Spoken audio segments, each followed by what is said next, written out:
আপনি ফার্স্ট হবেন এটা বলেন।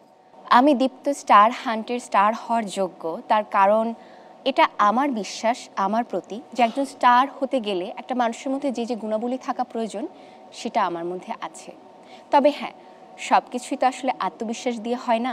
আমার বিশ্বাস আমার কাছে, কিন্তু সৃষ্টিকর্তা আছেন। আপনি কি নরমালি এভাবেই কথা বলেন? না, না, আমি কিন্তু বলেছি যে একদম আপনি নরমালি আমার সাথে কথা বলেন, Okay. একদম আপনি কথা বলেন, Okay, কোনো ঠিক আছে। অভিনয় শিল্পী নয় বা Alright. অভিনেত্রী নয়। আপনি কথা বলেন। আমার বিশ্বাস আমি স্টার হান্ড্রেড স্টার হতে পারবো। স্টার হতে পারবো তার কারণ এটা যে আমি বিশ্বাস করি একজন স্টার হওয়ার জন্য যা যা গুণাবলীর প্রয়োজন সেটা আমার মধ্যে আছে।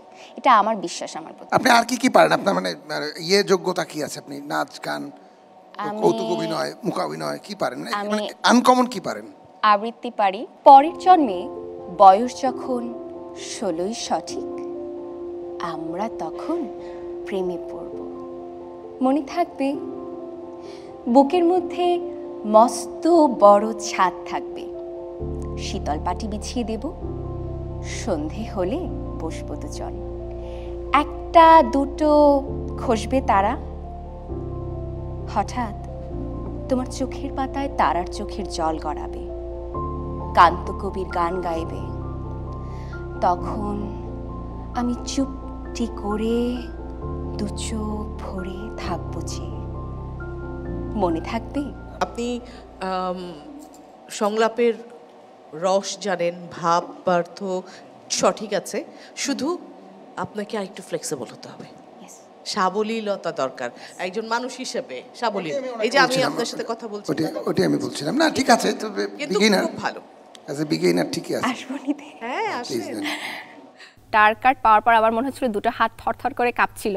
তখনও বিশ্বাস হচ্ছিল না যে yes I am going for the next round. খুবই নার্ভাস ছিলাম অ্যাজ ওয়েল অ্যাজ খুবই এক্সাইটেড ছিলাম। আই ডোন্ট নো আমার মাইকটা থেকে শোনা যাচ্ছিল কিনা, বাট আমি স্টেজ থেকে বের হয়ে এসে বললাম, ও গিভ মি ফিউ মিনিটস, আমার হাত পা কাঁপছে। অ্যান্ড আই থিঙ্ক ওটা জাজে শুনতে পেয়েছে। পাওয়া না পাওয়ার ভয়, লক্ষ্য পূরণের ইচ্ছা আর চ্যালেঞ্জের মুখে দাঁড়িয়ে পারফরমেন্স, অনেকের মধ্য থেকে একজন হয়ে ওঠা, তাদের সবাইকে অনেক অনেক অভিনন্দন জানাই। আমি বলে বুঝাতে পারবো না যে আজ আমার কেমন লাগছে। সত্যি সত্যি খুব ভালো লাগছে। থেকে একটা ছাগল আসছে, কপ করে নিচে কপ করে খেয়ে বলছে গপ, গপ, গপ, গপ, গপ। স্বপ্ন দেখার দিন এসেছে, স্বপ্ন দেখার ছোটবেলা আমার খুব ফেভারিট একটা শো ছিল এমটিভি রোডিজ। সো ওই শোটা যখন আমি দেখতাম তখন থেকে আমার একটা ইচ্ছা জাগে যে যদি কোনো একটা পারফরমেন্সের থ্রুতে যদি কোনো স্ক্রিন অ্যাক্টিং বা টিভিতে যাওয়া যায় তাহলে নিজেকে আমার খুব দেখতে ভালো লাগবে। আপনার সম্পর্কে 5টা ভালো কথা বলেন, নাম বলে। আমার নাম পালাম আহমেদ। একটু জোরে। আমার নাম পালাম আহমেদ। 5টা ভালো কথা যদি বলি, আমি খুব পজিটিভ, আমি খুব কনসিস্টেন্ট, আমি খুব অ্যাম্বিশিয়াস এবং আমি যে জিনিসটা শুরু করি সেটা এন্ড পর্যন্ত করে ছাড়ি।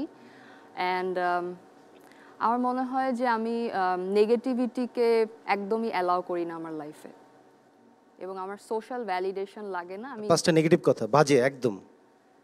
বাজে হচ্ছে আমি খুব অলস, কিছু কাজ আছে যেগুলো আমি পছন্দ না হলে একেবারেই করতে পারি না, শুধুমাত্র যেটা পছন্দ করি সেটাই করতে পারি।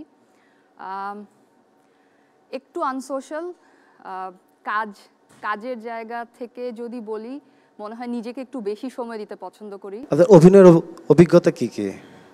অভিনয়ের অভিজ্ঞতা খুব বেশি না, বেশ বছরখানিক হয়েছে ডাবিং ভয়েস আর্টিস্ট হিসেবে কাজ করছি সিরিজে, আর প্রাচ্যনাটে স্কুলিং করা হয়েছে, এতটুকুই। শেষ হয়েছে? জি শেষ হয়েছে।